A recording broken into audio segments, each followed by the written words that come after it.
Bom dia, terceiro ano. E aí, pessoal, tudo bem? Ganharam a folga aí, hein, de uma semana. Essa semana seria a nossa semana de teste. Assim foi planejado. Porém, alguns professores tiveram alguma reação à vacina, alguns problemas não puderam dar aula. Então foi adiada para a próxima semana. Vocês ganharam uma semana de folga, hein? Aproveitem para estudar, para se preparar direitinho. Quem tem algum problema de câmera, de alguma coisa, já sabe, né? Que com a câmera ativada, uma boa conexão, tudo direitinho, beleza, gente? Então vamos lá, nossa aula hoje, língua portuguesa, morfologia, verbo, página 38. Então, estudamos substantivo, estudamos adjetivo, artigo, pronome. Hoje é nossa vez de revisarmos o verbo. Vamos lá. Vou escolher aqui alguns pontos, certo? Vamos estudar pormenorizadamente verbo, já que vocês são terceiro ano, já tiveram contato com esse conteúdo pelo menos umas 4 ou 5 vezes durante sua vida de estudo em língua portuguesa, de diversas formas, fragmentado, todo de uma vez, conjugações, oportunidade tempos, oportunidade modos e por aí vai. Então hoje vamos dar uma revisada geral. Primeiro vamos entender as principais flexões, ou seja, como o verbo pode ser modificado. Ele pode ser modificado em pessoa, flexionado em pessoa. Aí teremos primeira, segunda, terceira pessoa, primeira, segunda, terceira pessoa. Aí entra também a flexão de número, que tem relação com singular e plural. Quando falar de número em língua portuguesa, é singular ou plural. Então, em flexão de pessoa, tem o primeiro, segunda e terceira. Na flexão de número, do plural. Primeira, segunda e terceira pessoa, flexão de número, singular. Então tem o singular e plural. Aí são aquelas pessoas que se relacionam lá aos nossos pronomes do caso reto. Eu, tu, ele ou ela no singular. Eu, tu, ele, nós, vós, elas no plural, que vão conjugar o verbo, certo?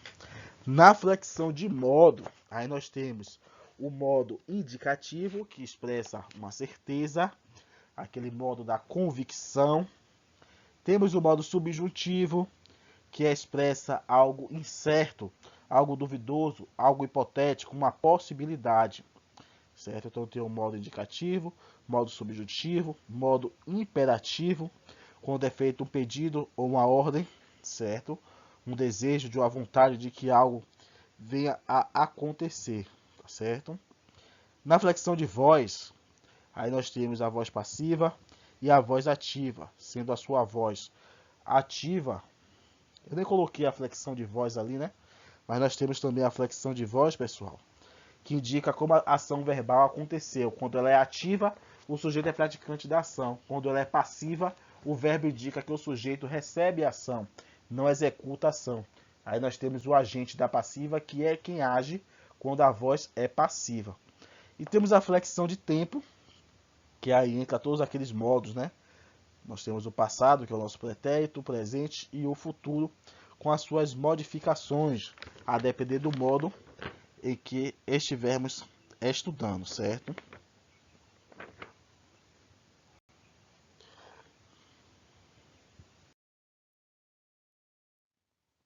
Formas nominais do verbo é outro ponto que temos que revisar.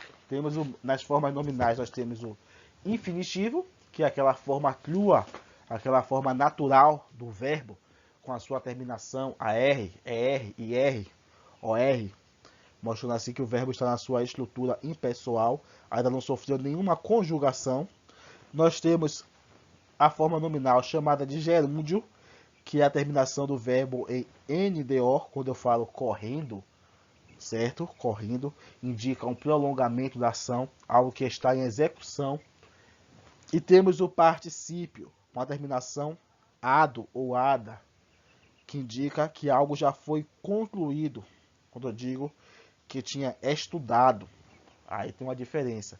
No gerúndio eu estou estudando e no particípio eu tinha estudado. Então modifica-se assim, o gerúndio é uma ação prolongada, continuada, e o particípio é uma ação que já foi concluída. Pontos que eu revisei brevemente com vocês, tem uns que eu quero estudar um pouco mais. Por exemplo, verbos abundantes. O que é isso, verbos abundantes? Se colocasse uma questão hoje para você, se você fizesse um Enem, fizesse algum tipo de prova para um concurso, uma prova para uma vaga de emprego e tivesse lá, identifique os verbos abundantes ou exemplifique verbos abundantes. Você teria noção do que é isso? Verbos abundantes, pessoal, são aqueles que possuem mais de uma forma para expressar tempo ou forma nominal. Então é aquele verbo que tem demais, justamente o verbo abundante. É aquele verbo que tem de sobra, como é o caso de aceitar, que no particípio tem duas formas. Eu posso dizer que eu tinha aceito algo, ou posso dizer que eu tinha aceitado algo. As duas formas estão corretas. O verbo haver também tem duas formas para algumas pessoas do presente do indicativo. Eu posso dizer que nós havemos ou nós hemos, sendo nós havemos o mais utilizado, mais aceito. E também vós haveis ou vós eis. Ficou esse ou aqui? É ou, certo, pessoal? Aqui é ou. Ficou um erro aqui. Ou eis.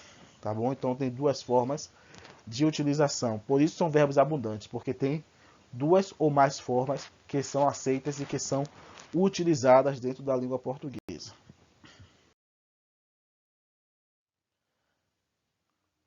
Também outro ponto que eu quero estudar com vocês são os verbos defectivos.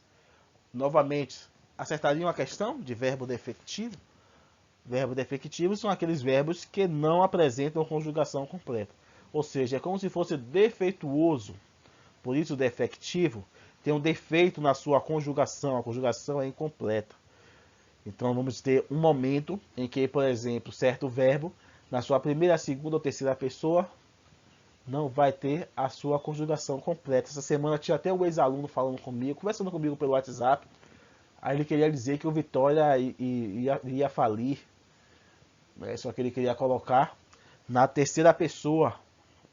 Na terceira pessoa. E aí então ele percebeu que não tinha.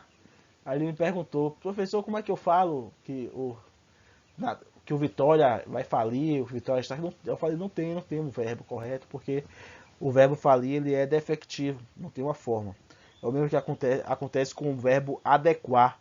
Adequar só possui primeira e segunda pessoa do plural do presente do indicativo. E não é conjugado no presente do subjuntivo. E na maioria das pessoas no imperativo imperfeito. Então é um verbo que ele tem um defeito na sua conjugação. Não é possível conjugar ele completamente. Faltam pessoas, ou seja, não tem uma forma verbal para indicar a terceira pessoa. Tá bom? Falir, como eu disse também, só possui a primeira pessoa, certo? Do plural do presente do indicativo. E não é conjugado no presente subjuntivo, no imperativo negativo, e na maioria das pessoas no imperativo afirmativo. Então, o verbo defectivo é aquele que apresenta um defeito na sua conjunção, na sua conjugação. Faltam formas verbais para pessoas daquele verbo. Então foram esses pontos que eu gostaria de revisar com vocês, e já revisamos. Atividade para casa, a página 44 ou a página 50, observação. Esse assunto não é para o teste, esse assunto é para a prova. Tá bom? Assunto do teste, assuntos anteriores. Esse assunto de hoje, que está sendo inserido na semana que seria o teste, é assunto para a prova. Não estudem isso para o teste, tá bom? Tchau, tchau, pessoal. Qualquer dúvida, falem comigo.